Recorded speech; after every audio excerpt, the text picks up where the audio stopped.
Ta olub eşqal təşilə aşina pərvanələr. Ta olub eşqal təşilə aşina pərvanələr. Şəmə dövreylər nəvasiz, biriya pərvanələr. Ta ki xamuş etməsinlər, bi nəfəslər atəşin. Dövrəsindən bir dəm olmazlar cüda pərvanələr. Atəşin rüxsarıdən qeyri yox arzuləri. Ol səbəbdən bir nəfəs etməz dua pərvanələr. Şikvələr qılmaz bəlayı atəşin təqdirinə. Şikvələr qılmaz bəlayı atəşin təqdirinə. Nuşi can eylər rizaəm bir riza pərvanələr. Naləsiz can tapşırar zülmət gecə cananinə. Naləsiz can tapşırar zülmət gecə cananinə. Bülbül asaz sübhüdən qılmaz nəva pərvanələr. Eşqə yanmaq dərsinin tədrisi sizdəndir bizə. Can fəda aşiqlərə ey rəhnuma pərvanələr.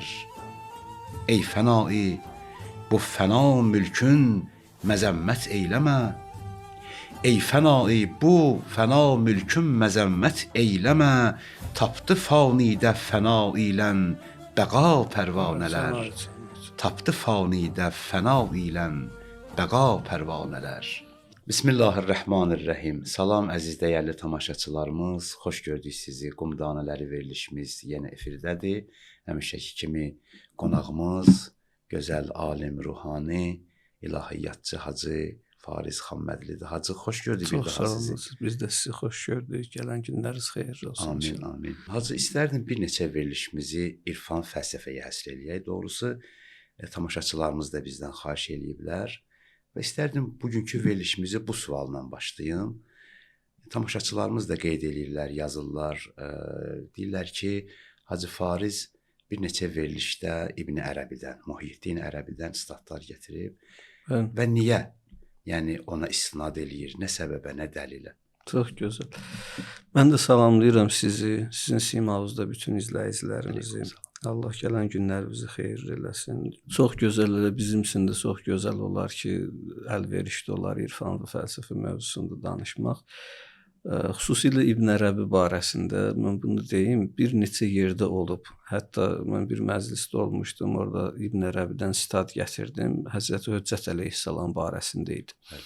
İmam Məhdi əleyhissalam barəsində salamullah əleyh. Yəni o doğulub yoxsa haçansa dünyaya gələcək, sonra zuhur edəcək. Bilirsiniz, Əhl-i-Beyt davamçılarının nəzərinə görə İmam Məhdi salamullah əleyh doğulub yaşayır. Və bir gün Allah izin verəcək, o zuhur eləyəcək. Allahın izni ilə də yaxındır zuhur inşallah ki. Amma başqa Əhl-i-Beyt davamçıları olmayan başqa məzhəblərdə onun doğulduğu vurğulanmır. Belə məşhurdur. Deyirlər ki, o bir gün doğulacaq, sonra zuhur eləyəcək. Və hətta bəzilər belə sual verirlər ki, nə fərqi var? Nə fərqi var ki, o haçansa zuhur eləyəcəksə, ondan bir 50 il qabaq doğulsun, sonra zuhur eləsin, misal. Nə lazımdır o neçə 100 il yaşasın, sonra zuhur eləsin? Fərq buradadır ki, onun dünyada olması, İmam Sadiq əleyhissalam buyurur, bulud arxasında günəşə bənzəyir. Yəni, günəşi biz görməsəydi, o buludun arxasında olanda da öz funksiyalarını yerinə yetirir. Yəni, onun haçansa doğulub zuhur eləməsi ilə doğulub neçə əsr yaşayıb, sonra zuhur eləməsinin arasındakı önəmli fərq budur. O, indi yaşayır, qeybətdə də olsa, buludun arxasındakı günəş kimidir. Aləm yenə ondan mənəvi aləm, ondan maddi aləm, ondan feyzin ala bilirlər.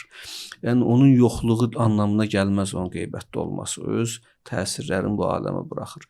Mən bir danışıqlarımın birində belə demişdim ki, İbn Ərəbidən keçir bu yazı. İbn Ərəbi deyir ki, mən əsrin sahibi ilə 2 dəfə görüşmüşəm. Bir dəfə Məğribim Cami məscidində, bir dəfə də Məscidun Nəbidə onu görmüşəm deyir. İbn Ərəbi deyir. Yəni təbiidir. Hətta yazır ki, mən bu misraları yazanda, bu sözləri yazanda, ilahi sən şahidsən, mən hazıram, canımı verim, bu gözəl simanı bir də mənə göstərəsən. Yəni canı verim. O məşhur söz var, deyir, səndən Yusifin əlbəttə gərək fərqi ola. Onu Misr alıb satdılar cüz'i səmənə, səni can nəqdini Allah yenə verməzlər mənə. Yəni bu İbn Ərəbiyə işarədir ki, o deyirdi bu sözü. Mən hazıram, deyir, canımı da verim, canı nəqd verim, onu alım. Amma yenə vermirlər mənə. Yəni söz budur ki, İbn Ərəbi iddia eləyirdi ki, o yaşayır da, yaşamasaydı İbn Ərəbi onu görməzdi ki. Deyir, mən onu 2 dəfə görmüşəm. Demək, mən deyirdim ki, bəzi əhli şiə məzhəbində olmayan alimlər belə qəbul edirlər ki, o doğulub yaşayır. Bu stadı danışmışdım, sonra dostlardan biri mənə dedi ki, bəs siz niyə Əhl-i Beyt məktəbinin davamçılarını İbn Ərəbidən danışırsınız?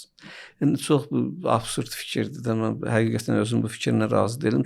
Çünki İbn Ərəbi çox böyük şəxsiyyətdir. Həqiqətən İbn Ərəbi çox böyük şəxsiyyətdir, həm fəlsəfə, həm irfan tarixində, xüsusilə onun vəhdəti vücud nəzəriyyəsi. İnşallah biz bəzi işarələr gələn verilişlərdə də onu eləyərik. Mən ümumi bir İbn Ərəbi haqqında bir anlayış vermək istəyirəm. Çünki bəzən görürsən belə sözlər danışılır. İlk olaraq deyim ki, İbn Ərəbinin məzhəbi məlum deyil. Yəni bizim çox böyük alimlərimiz var. İbn Ərəbinin Əhl-i Şiə məzhəbində olmasını iqrar eləyirlər. Deyirlər o mütləq Əhl-i Beyt məktəbində idi. Sadəcə o yaşadığı yerdə Əməvi hakimiyyəti istilası var idi deyə o məcbur idi təqiy eləsin. Yəni bu fikri deyənlər var. Və yaxud məsələn düzdür, bu tərəfdən də var. Məsələn Mühəddis Nuri Müstədrəkül Vəsaili yazan bizim böyük mərcəyimiz, böyük alimimiz o birbaşa hücum eləyir İbn Ərəbiyə, deyir İbn Ərəbi bizdən deyil. Yəni İbn Ərəbinin batil fikirləri var filan. O tərəf də var, bu tərəf də var. Amma bizim irfan sahəsində böyük alimlərimiz İbn Ərəbi istinad edirlər. Çünki bu sahədə mütəxəssis olub. Bilirsiniz, bu irfan elmi ümumiyyətlə bu sufilikdən qaynaqlandı da. Təsəvvüf İslamın ilk illərindən olub. Sufilik İslamın, hətta İslamdan qabaq da irfan, mərifət elmi, hətta eradan qabaq Yunan fəlsəfəçilərinin dönəmində belə irfan elminin qığılcımları görsənir var. Bəşər tarixində həmişə bəşər Allahla ünsiyyətdə mərifət elmindən bəhrələnib. Mən keçənki verilişlərimin birində də bunu demişdim, yadımda qalan. Aleksandr Makedonski, bir İskəndər keçirdi bir yerdən fəthə gedəndə, gördü bir filosofla bir arif mübahisə edirlər. Bu deyir fəlsəfə üstündür, o deyir irfan üstündür. İskəndər bunlara 2 divar tikdirdi. Dedi hər öz elminin mövzusunu orada yazsın, elm nəydən bəhs edirsə. Getdi, qaydanda gəldi, gördü bu divarlar hörülüb, bunların üstünə də pərdə salınıb. Birinci bu filosofun pərdəsini qaldırdı. Baxdı, gördü ki, orada bir heyvan, bir at, bir inək, bir insan şəkili, bir ağac şəkili, bitkilərdən, varlıqlardan, canlılardan şəkil çəkilib. Deyir, bizim elmimiz mövzusu budur. Varlıqdan bəhs edir fəlsəfə. Nə var, nə yoxdur, onu bizə başa salır. Zaten İskəndər özü bunları bilirdi, Aristotelin tələbəsi olmuşdu, o bilirdi ki, gözəl başa düşürdü bu elmi. Dedi, gözəl elmdir fəlsəfə, nə lazımlı elmdir bu, nə gözəl elmdir. Arifin pərdəsini qaldırdı, gördü, Arif o divarın üstündə o qədər onu seyqəllə, sümbata ilə o qədər onu sürtüb, o güzgü halına düşüb. Nəticədə müqabildəki divarda nə varsa hamısı münəks olub, bunun üstündə əksi düşüb bura. Dedi ki, bizim elmimizin mövzusu da insanın qəlbidir. Biz insan qəlbini çirkinliklərdən təmizləyirik. Aləm hamısı münəks olur qəlbdə. Təcəlli edir qəlbdə. Cilvələnir orada. O kiminki qəlblə o hündən təəlluq vəsfi zaildir, onun qəlb aynəsi dostun xəyalı ilə müqabildir, füzulidir. Yəni kim bağlantıları qəlbindən çıxarsa, onun qəlb güzgüsündə dost görünəcək, Allah görünəcək onun qəlb güzgüsündə. Bu irfan elmi budur. Yəni eradan qabaq da bu var idi. Sonra İslamda da sufilik yarandı. Sufilik əsas özlərinə sufilər, İslam cərəyanlarında olan sufilər özlərinə bu əshab-ı suffə deyilən bir əhl-ü suffə deyilən bir ya əhlül məzəllə də deyirlər onlara. Deməli bu Peyğəmbər məscidinin arxa tərəfində bir kölgəlik var idi. Bir kölgəlik düzəltmişdilər. Onlar ki Peyğəmbərlə hicrət eləmişdilər. Ya sevgili Peyğəmbərimizdən qabaq hicrət eləyənlər Ənsarın evinə gəldilər. Onlar ki Peyğəmbərlə bərabər hicrət elədilər, onlar Peyğəmbər məscidinin ətrafında ki Peyğəmbər məscidi düzəltdi. Bunlar məscidin ətrafında o suffə deyilən bir yer, kölgəlik, orada qaldılar. Onların sayını 20 nəfər, 30 nəfər, hətta bəzi yerlərdə 92 nəfərə qədər sayılıb və Miqdad, Əmmar, Səlman, Peyğəmbərin o vəfalı böyük səhabələri, Bilal orada olublar. Yəni Əshab-ı Suffənin içində olublar. Əbu Səid Əbul-Xeyr sonradan ora birləşir. Çoxlu səhabələr, bizim məsələn bildiyimiz Cabir ibn Abdullah Ənsari filan, onlar Əshab-ı Sufiyə birləşirlər. Tarixçilər deyirlər ki, onlar orada ona görə qalırdılar ki, onlar subayı idilər və kasıb idilər. Mühacirlərin hamısı ki gəlmişdilər peyğəmbərlə ora, Ənsar onların hamısına yer verə bilmirdi. Əlbəttə bu bir nəzəriyyə idi. Mən tarixdə bunu araşdırmışam. Əshab-ı Suffənin, Əhl-i Suffənin içində mühacirlərlə bərabər Ənsarın özündən də adamlar olub. Yəni onlar dünyaya meylsiz olan adamlar idilər. Düzdür, onların hər tərəfli araşdırmaq lazımdır onları. İndi mövzum o deyil deyə Əshab və Əhl-i Suffəni tam araşdırmağa girmirəm. Sadəcə demək istəyirəm ki, bu sufilər Əhl-i Suffəni özünə binövrə kimi götürürlər. Binövrə kimi götürürlər ki, yəni peyğəmbərin zamanından da bu insanlar var idi. Dünyadan qırılmışdılar, fəqr içində yaşayırdı, zahid idilər. Zöhd anlamında zahid idilər. Amma peyğəmbər zaman-zaman o zöhdü açıqlamışdı. Zöhd bu deyildi ki, insanın heç nəyi olmasın. Peyğəmbər buyurdu ki, insanın qəlbinə daxil olmasın o məsələlər. Zöhd o deyir, məşhur söz var, bir tacirlə bir zahid, bir sufi gəldilər, bir yerdə gecələdilər. Tacirin bir dəvə yükü qaldı qıraqda, yatdı çadırın içində. Bu sufinin də bir dənə pəşim geyimi var idi, yundan bir qəbası var idi, o qaldı çöldə. Bu sufi gecə neçə dəfə çıxdı, girdi. Səhər bu tacir ondan soruşdu ki, sən niyə çıxıb girirdin? Dedi, axı mənim cübbəm qalmışdı orada. Qorxdum ki, oğrayarlar. Qorxdum, oğrayarlar. Dedi, deməli, sənin dünyadan bir dənə əban var idi, yun əban. Onun dalıyca düşmüşdün. O xirqənin dalıyca düşmüşdün. Amma mənim nəyim var idi, qalmışdı qıraqda. Deməli, rahat yatmışam. Deməli, sən deyilsən, zahid mən imişəm. Dünyadan meylsiz. Sən bir dənə əbava bağlanıb yuxubu çəkmirsən, hər şey yata bilmirsən, çıxırsan, girirsən. Yəni o zohdu açıqlamaq düzdür, o tərəfi də var. Birinci zohd elə başladı. Heç nə öz əldə eləmədilər və dünyadan qırıldılar. Amma Peyğəmbər sallallahu əleyhi və səlləm bunlara başa salırdı ki, siz dünyadan heç nə mənə lazım deyil demək deyil. O bir dənə onsuz da dünyadan bir xirqən olacaq. La rəhbaniyyətə filistin. La filistin. Sən buna bağlanma. Rahiblik İslamda yoxdur, ruhbaniyyət İslamda yoxdur. Sən buna belə bağlanma. Sən qəlbindən bunları çıxart. Sənin qəlbinə daxil olmasın. Ola bilər, çünki zaten sən bu dünyadan nəsə bağlanacaqsan da, biri çox yeməyə bağlanacaq, biri bir dənə xurmaya bağlanacaq bu dünyada. Yəni onsuz da olar ki, sənin çox yeməyində olsa, ona bağlanmayasan, o üçün yaşamayasan. Sevgili Peyğəmbərimiz də zaman-zaman bu məsələləri səhabələri üçün vurğulayırdı. Bu Əshab-ı Suffə ya Əhl-i Suffədən götürdü sufilər, yavaş-yavaş İslam dünyasında sufiliyi baş qaldırdı, yayılmağa başladı. Təsəvvüf İslam dünyasında yayıldı. Yəni insanlar dünyadan qırıldılar və təvhidə çatmağın yolun təsəvvüf yolunda gördülər. Bu dünyadan qırılmaq lazımdır ki, Allaha birləşəsin. İbn Ərəbi sufilikdən qaynaqlanan bir insandır. Təsəvvüfdən məlumat toplayan, təsəvvüfdən qaynaqlanıb bunun bütün həyatı, təsəvvüfdən qaynaqlanıb. Bir dönəm həyatının bir hissəsini, bir 78 il falan ömrü sürüb, həyatının bir hissəsini doğulduğu yerdə, yəni Andalusiyada, indiki İspaniyada, orada doğulub, orada yaşayıb və Quran qiraətini 8 yaşında, 10 yaşında Quran qiraətləri müxtəlif formalarda öyrənib. İbn Ərəbi mükəmməl bir ailədə böyüyüb.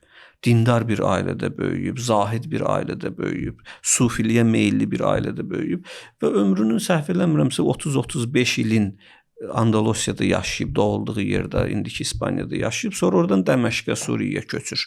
Sonra da orada yaşayır həmişə ömrünün sonuna qədər və bu dönəmdə bu sufiliyi tam öyrənir və irfan elmini ortaya qoyur İbn Ərəbi. İrfan elmi bu nəzəri və əməli irfan var. İbn Ərəbiyə qədər təsəvvüf var idi, çox şeyləri bilirdilər. Amma bunlara istidlal göstərə bilmirdilər məsələlərə. İbn Ərəbi bunlara istidlal göstərdi, istidlal ortaya qoydu. Mükəmməl kitabları var. Məsələn, İbn Ərəbinin yazılarından bir yerdə keçir ki, özü məktublarının birində var, mənim 400-dən çox kitabım var. Bəzi yerdə 800 dənə kitab İbn Ərəbiyə nisbət veriblər. Amma məşhur kitabları biri Fütuhat-ı Məkkiyədir, biri Fusus-ül Hikəmdir və təfsiri var bir dənə ona müntəsəbdir və İbn Ərəbi, bu da bizim mövzuya uyğunluq xüsusilə sizin İbn Ərəbi də yaxşı şair olub. Çox böyük şair olub, şeir zövqü olub. Hətta iddia edilirdi ki, şeir zövqü olmayan adamlar dahiləşə bilməzlər O fikir deyil İbn Ərəbi. Şeir kitabı da var İbn Ərəbi, ona müntəsəbdir. Bir təfsir də var, Quran təfsiri. O da istinadı tam məlum deyil, amma məsələn alimlərin 90%-nin fikri budur ki, bu təfsir İbn Ərəbinindir. Ona nisbət verilir. Muhyiddin mükəmməl adam olub. Künyəsi Əbu Əbdullahdır. Əbu Əbdullah künyəsini götürüb İbn Ərəbi kimi məşhurdur. Maraqlı da burasıdır ki, İbn Ərəbi öz nəslin Hatəm-i Taiyə nisbət verir. Hatəmin 2 dənə oğlu olur. Birinin adı Əbdullah olur. Birinin adı Udəy ibn Hatəmdir. Udəy Əli ibn Əbi Talibin dostlarındandır. Peyğəmbərin səhabəsi olur. Hatəm Tayi məşhur adam idi də. Hatəm səxavətdən məşhur idi ərəb dünyasında. Bunu da deyim, Hatəmin kimliyi bilinsin. Deyir, Hatəm özü üçün bir daxma düzəltmişdi. Hər gün oturardı o daxmada. Bir qapıdan girərdilər, bir qapıdan çıxardılar. İnsanlar bu qapıdan girərdi, Hatəmdən alardılar, o birisi qapıdan çıxardılar. Bir dəfə Hatəmin işi olmuşdu, qardaşını oturdurmuşdu yerində. Bir gözü kör olan bir kişi gəldi, aldı. Hatəm qardaşı buna baxdı, dedi ki, sən indi aldın ki. Bu kişi dedi, sən Hatəm deyilsən. Buna dedi. Dedi, mənim gözüm görmür. Hatəmin indiyə kimi səsini də eşitməmişəm. Dedi, bəs hardan bildin mən Hatəm deyiləm? Dedi, çünki mən 2-ci dəfədir gəlirdim, sən məni gördün. Hatəm olsaydı, hər gün mən ondan 5 dəfə, 6 dəfə gəlirdim, alırdım. Demək, o insanlara nəsə verəndə onların üzünə baxmırmış. Elə gəlirmişlər, alırmışlar, gedirmişlər. Bu qədər səxavətli adammış. Sevgili Peyğəmbərimiz də onun qızını əsir götürmüşdü döyüşdə, onun qəbiləsi əsir düşmüşdü.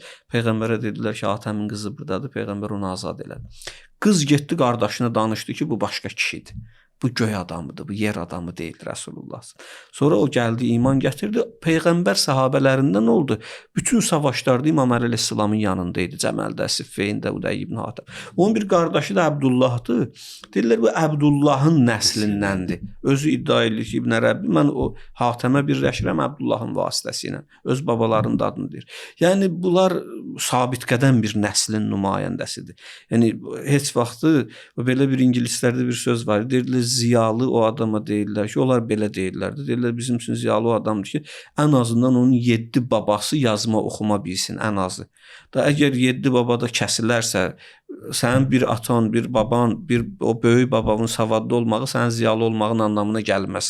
Yəni, bu koddaşmada, genetikada bu mühüm məsələlərdən biridir. Ona görə də İbn Ərəbi öz soyun bildirir, mən hardan gəlirəm, mənim köküm hardan gəlir, kimlərdəndir. Gətirir, Hatəmə birləşdirir kökü, belə də görsənir. Tarix də bunu belə qeyd edib.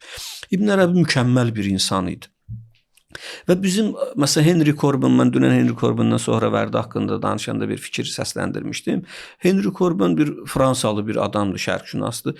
Onun bir sözü var, deyir ki, mənə belə gəlir ki, İbn Ərəbi şiyyət, o belə düşünür. Niyə deyir? Çünki Əhl-i Beyt məktəbində olmayan adam irfanı və fəlsəfəni bu cürə qavraya bilməz. İrfanın və fəlsəfənin təqdim eləyə bilməz və əldə eləyə bilməz ümumiyyətlə. Sufilər özünü Əli ibn Əbi Talibə müntəsəb bilirlər, misal. Yəni, Əhl-i Beyt məktəbində olan bu dualar, bu böyüklüklər, şuhudlar, müşahidələr, mükaşifələr, bunlar Əhl-i Beyt məktəbində daha çılğın və daha gözəl, daha qavramlı surətdə özünü göstərir. Ona görə bu alimlərin çoxu bu fikirdədir ki, İbn Ərəbi əhl-i şiə olub. Hətta onu əhl-i sünnədən bilənlər belə, ki, bir qismi alimlər onu əhl-i sünnə məzhəbində bilirlər. İndi fərqi yoxdur, müsəlman məzhəbidir. Biz ayrı-seçkilik üçün bunu demirik. Sadəcə bir şəxsiyyəti araşdırırıq, deyə bir söz danışırıq. Əhl-i sünnədən bilənlər belə deyirlər, o vilayəti qəbul edirdi də. Əhl-i Beytin vilayəti ilə qəbul edirdi. Və onlardan sitat gətirirdi. Sitatlar gətirirdi. Ona görə də əsrin sahibi ilə görüşün danışır. Xatəmiyyəti, vilayətin xatəmiyyəti, İmam Zaman barəsində fikirləri var. Bəs İbn Ərəbi bu qədər parlaq keçmişlə, bu qədər parlaq şəxsiyyət olaraq, İbn Ərəbi bu qədər İslam dünyasına gözəlliklər verərək necə olur ki, İbn Ərəbini İslam dünyasında bəzi qism insanlar qəbul eləmirlər? Xüsusilə məsələn Əhl-i Beyt məktəbində olanlardan bir qism insanlar var, deyirlər, onun haqqında danışmaq lazım deyil, niyə onu gətirirsiniz? Məsələn, İmam sözləri küfürdür məsələn, bəzi məsələlər var. Mən onlardan bir neçəsini işarə eləyəcəm. İbn Ərəbiyə niyə belə sözlər deyirdilər? Onun haqqında indi də niyə bu yayğın fikir var? Birinci burasını deyim ki, Muhyiddin İbn Ərəbi irfan nəzərinin bir növrəsini qoyub. Nəzəri irfanın. Bir əməli irfan var. İbn Ərəbiyə qədər bu var idi.